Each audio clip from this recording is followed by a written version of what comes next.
Olá, terça-feira, 1º de setembro. Hoje você vai conhecer um projeto da Unesp em Bauru que pensa soluções visuais para pessoas com deficiência.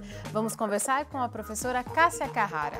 E ainda, na sessão da Câmara, a ameaça de paralisação nas obras da estação de tratamento de esgoto é o alvo dos vereadores.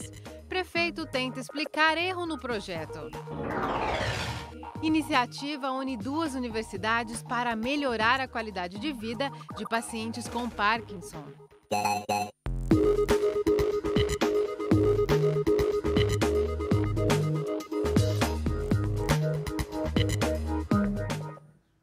A sessão da Câmara desta semana contou com a presença do prefeito Rodrigo Agostinho. A princípio, ele iria justificar o projeto que quer reduzir de 10 para 7 anos a incorporação da gratificação ao salário de funcionários em cargos de confiança.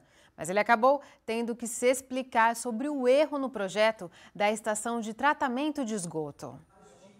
O assunto unânime na tribuna foi o erro no projeto da estação de tratamento de esgoto da cidade. A empresa contratada para o planejamento da obra não levou em conta características específicas do solo do local, o que deve gerar aditivos que passam dos 11 milhões de reais.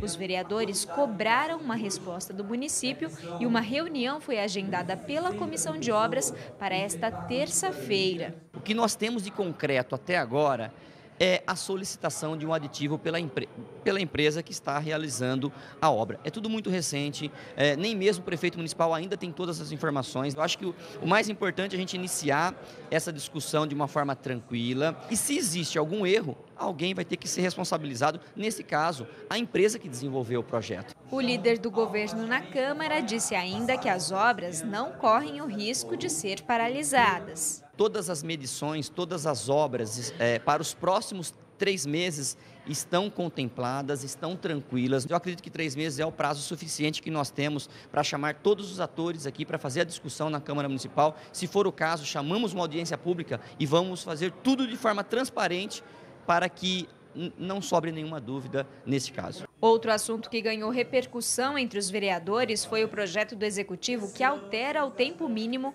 para a incorporação do adicional recebido em funções comissionadas. A proposta enviada pelo prefeito à Câmara reduz de 10 para 7 anos o tempo mínimo que o servidor municipal de carreira precisa permanecer no cargo de confiança para ter direito à incorporação. O projeto deu entrada na semana passada, mas a mudança foi sugerida há mais tempo, durante as negociações da greve dos servidores no início do ano. Mesmo assim, ele divide opinião entre os vereadores. Eu sou favorável ao projeto no sentido de que 10 anos são muito tempo. E 7 anos seria até mais estimulante as pessoas a exercerem cargos de chefia. Desde também que não seja um rodízio sistemático entre os seus pares, né? E sem que haja uma qualificação mínima para o exercício da chefia. Eu sou contra a incorporação da função no salário do servidor. Toda vez que ele continua ganhando sem ter que trabalhar, ele perde um incentivo. O município passa por um momento muito difícil financeiro e eu não vejo que esse momento seja um momento ideal para a gente atribuir ainda mais despesa ao município. Não é o que defende o Sindicato dos Servidores Municipais, que considera pequeno o impacto nos cofres públicos diante dos benefícios para os funcionários de carreira. O que onera os cofres do município hoje são aqueles apadrinhados políticos, né, que são nomeados por vereadores ou até mesmo por partidos. Esses se oneram por quê? Porque não tem concurso nenhum, são esses os beneficiados com o projeto no qual defende os vereadores. Durante o intervalo da sessão, o prefeito Rodrigo Agostinho se reuniu com os vereadores para esclarecer dúvidas sobre a proposta e garantiu que o orçamento do município não será afetado. O impacto só aconteceria se a gente tivesse funcionários sendo demitidos, se a gente tivesse mudança. Esses funcionários que estão aí, por exemplo, há 7 anos na administração, esses funcionários já têm incorporado esses 7 anos. Então, a gente acha que é algo que é viável. Hoje, a maior parte dos cargos administrativos da prefeitura são ocupados por funcionários de carreira. A incorporação só faz sentido para funcionários de carreira e não para pessoas exclusivamente comissionadas. Já Roque Ferreira aproveitou a presença do prefeito na Câmara para cobrar mudanças no DAI. O vereador questionou o corte no pagamento de horas extras e benefícios dos funcionários e disse que a autarquia vive uma crise financeira e administrativa. Enquanto essa crise se dá nos altos escalões, a discussão fica meio restrita. Mas quando a crise de natureza política, a crise administrativa chega nos trabalhadores, você ganha uma nova dimensão. Eu não sou muito dado a discutir direção de empresas, secretários e secretarias, mas sob o ponto de vista administrativo, a condição que o DAI está hoje demonstra que a direção atual do DAI ela não tem mais condições de dirigir a autarquia. A gente espera um pouco de compreensão dos funcionários. Nós vamos estar trabalhando agora para os recursos salariais, as verbas trabalhistas dos funcionários serem priorizados até o final do ano para que não ocorram mais atrasos. O DAI tem um planejamento de longo prazo, mas vive hoje um problema de escassez financeira. Eu acho que isso precisa ser resolvido e isso independe de qualquer mudança que venha a ocorrer, por exemplo, de um presidente da autarquia. O projeto que reduz de 10 para 7 anos o tempo mínimo para a incorporação do adicional recebido em funções comissionadas foi retirado da pauta. É que o presidente da Comissão de Justiça, o vereador Fernando Mantovani, solicitou prazo para indicar o relator que dará o parecer sobre as emendas apresentadas. Já o projeto de lei do abairramento, que delimita as regiões de Bauru, foi sobrestado novamente, agora por 4 sessões.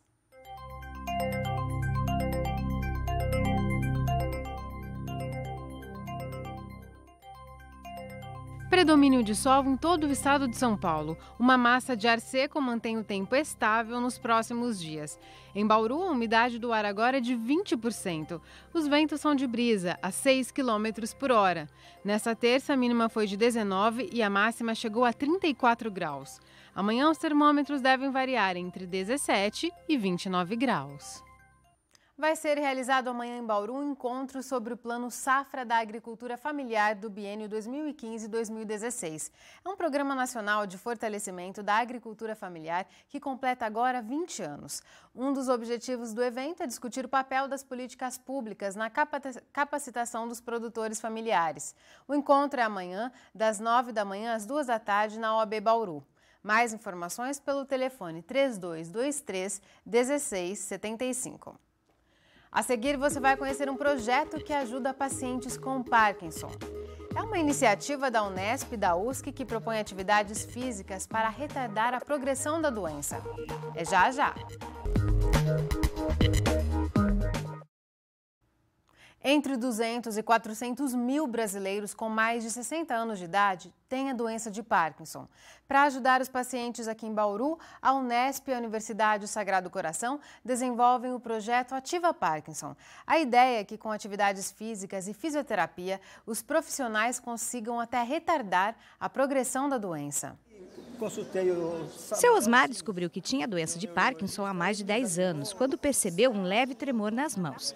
O diagnóstico foi um susto, mas agora procura controlar a doença com as orientações médicas.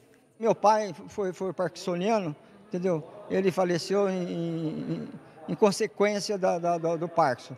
Aí eu peguei, quando eu percebi que eu estava com esse tremorzinho, já fui de imediato procurar um médico. Mas lidar com a doença exige também coragem. É o que faz o seu Alaor, acometido pelo Parkinson desde 2007. Ele conta que procura enfrentar a doença com otimismo. Aos poucos a gente vai se adaptando e vivendo o dia de hoje sem pensar antecipadamente no que vem depois, né? E vivendo da melhor maneira possível. Os dois aposentados fazem parte do Ativa Parkinson, um projeto de extensão desenvolvido em parceria pela Unesp e a USC, a Universidade Sagrado Coração.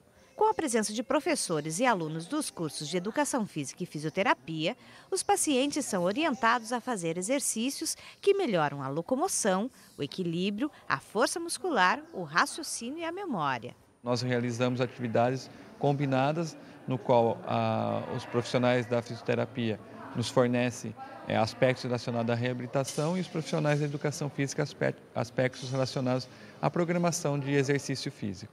O trabalho procura proporcionar maior qualidade de vida às pessoas que sofrem da doença. melhorando o equilíbrio, a mobilidade, a postura, a parte respiratória quando é o caso, né? E aí, quando os pacientes já têm uma dificuldade maior de locomoção, a gente encaminha para terapia individual, onde a gente pode dar uma atenção mais focada.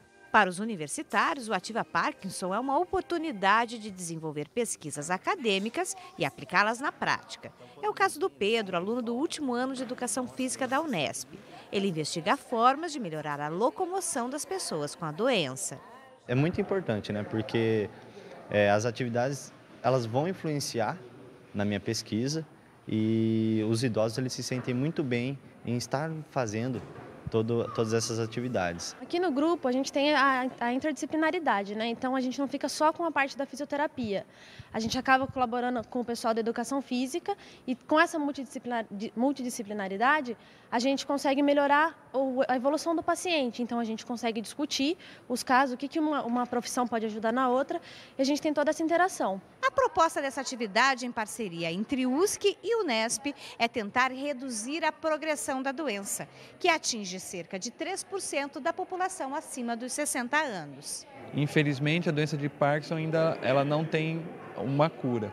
Então, a nossa intenção é diminuir essa progressão. Então, o paciente com Parkinson, ele tende a piorar de 2 a 3% em cada ano. Então, a nossa ideia é que ele, pelo menos, mantenha essa piora, não tenha essa piora, então mantenha gradualmente e, quem sabe, até uma melhora em relação a alguns aspectos que a doença vai progredindo.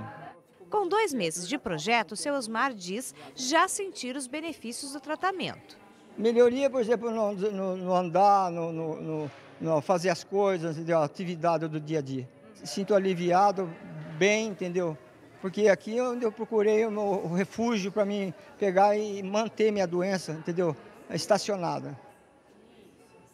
Depois do intervalo, a gente conversa sobre design inclusivo. É um campo de pesquisa que vem crescendo na Unesp aqui em Bauru. Vamos conversar com uma das responsáveis, a professora Cássia Carrara. Voltamos daqui a pouquinho. E agora vamos falar de uma iniciativa do curso de design da Unesp em Bauru que se propõe a melhorar a comunicação de pessoas com dislexia. Convidamos a vice-coordenadora do projeto e professora da Unesp, a Cássia Carrara. Cássia, muito obrigada por sua presença aqui no Unesp Notícias. Eu que agradeço a oportunidade. Professora, explica pra gente, então, como o design pode ajudar na inclusão de pessoas com algum tipo de deficiência. Bom, o nosso departamento, ele já tem apresentado iniciativas através de diversos docentes com relação ao design inclusivo, desenvolvimento de equipamentos e objetos que pudessem ajudar na vida de deficientes diversos. Agora, a gente começa uma iniciativa diferente que é voltada ao design gráfico inclusivo, ou seja, como melhorar as informações diversas que chegam às pessoas para aquelas que não têm todas as habilidades, sejam auditivas, visuais ou problemas de leitura e de aprendizagem com essas informações. No caso da dislexia, por exemplo, que é uma das frentes onde vocês estão atuando. Sim, uma delas. O que vocês têm proposto? A dislexia, nós estamos trabalhando em parceria com um laboratório e um grupo de uma clínica da USP, né, que é a professora Patrícia, e esse projeto ele visa, primeiro, verificar o processo de leitura do disléxico com relação ao tipo de letra com que a informação é escrita. Então, o design se preocupa com isso, que é a tipografia, e as professoras com o processo de leitura, como ele está acontecendo. Então, a gente tem feito especificamente nesse projeto pesquisas de campo com crianças disléxicas para verificar o processo de leitura e também qual seria a letra ideal ou as letras ideais para facilitar a leitura dessas crianças em informações diversas, livros, jornais, enfim. Qualquer tipo de informação verbal. Vocês estão, neste momento da pesquisa, então, colhendo essas informações com as pessoas que têm a dislexia. Isso. E são outras frentes também. Sim, a gente citou a dislexia, mas tem outras frentes também, né, professora? Na verdade, nós fazemos parte de um grupo de pesquisa. Nós criamos esse grupo de pesquisa no ano passado, eu em parceria com a professora Fernanda Henriques, do meu departamento. Nos unimos a professoras da USP, também a outros professores do nosso departamento e do Departamento de Educação Física. Criamos um grupo que se chama Design Gráfico Inclusivo, Visão, Audição e Linguagem. Então, além da dislexia, nós temos outros projetos, tanto de iniciação científica, como de mestrado, como projetos de extensão, trabalhando, por exemplo, com a questão do daltonismo, né, que seria a identificação das cores. Atualmente a gente desenvolve num laboratório de design chamado Ink Design o projeto de sinalização do campus da Unesp de Bauru. E existe uma pesquisa desse grupo para poder colaborar como essa sinalização do campus, por exemplo, pode incluir pessoas com daltonismo, que não vê as cores como nós vemos. Né? Um outro material instrucional. Então, nós estamos desenvolvendo, por exemplo, novos manuais de instrução para usuários de aparelho auditivo da USP, porque os materiais usados são muito difíceis e a maioria desses pacientes são idosos. Então, é um projeto de mestrado de uma aluna da USP que eu cooriento, e aí nós vamos ver como o design gráfico pode melhorar esses materiais para que ele possa facilitar a leitura tanto de pessoas sem nenhum tipo de deficiência, como as pessoas deficientes. Porque o que é bastante interessante, o nosso enfoque é um design inclusivo. Nós não queremos desenvolver produtos exclusivos para deficientes. Mas para todos. Exatamente, que os produtos possam integrar pessoas.